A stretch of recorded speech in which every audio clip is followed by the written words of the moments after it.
हर मोहल्ले के अंदर एक आध बॉलर ऐसा होता है जो गेंद बहुत तेज फेंकता है और आसपास के बल्लेबाजों को भाई साहब डरा के रखता है। बात तो सही है। लेकिन वहीं जब कोई बाहर की टीम खेलने आती है तो इतना पेला जाता है, इतना पेला जाता है कि 4 ओवर डाल लिया है, 70 रन दे रहा है। 70 रन देने के बाद मैच हरवा उरवा के भाई साहब फिर बहाने बनाता है, कहता है यार कंधे में बहुत दर्द हो रहा था, मेरी तबीयत सही नहीं थी और पिच भी खराब थी।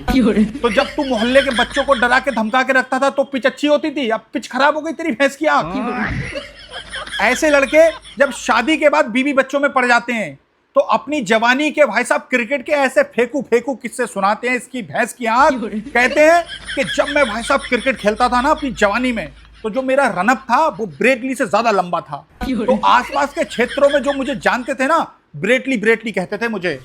और जब मैं गेंद फेंकता था तो बल्लेबाज भाई साहब हट जाता था, कहता था भैया इनसे गेंद नहीं फेंकवाएंगे।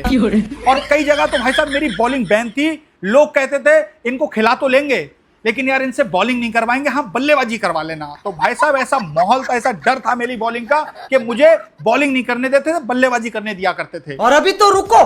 और ऐसे किस्से बहुत सुनाता है कि एक बार मुरादाबाद की टीम से भाई साहब फाइनल पड़ा संभल का, तो संभल वालों ने मुझे बुलाया और मैं संभल की तरफ से खेला। भाई साहब पहला ओवर डाला 1 विकेट, दूसरा ओवर डाला 2 विकेट, तीसरा ओवर डाला फिर 1 विकेट। तो भाई साहब मैंने 4 ओवर डाले और 5 विकेट मारे और 50 रन मारे, मैन ऑफ द मैच मुझे मिल गया। तो बहुत भाई साहब फेंकू कहानियां सुनाता है। और यही लोग होते हैं भाई साहब जो आजकल टूर्नामेंट हो रहे हैं, मुखिया यही होता है।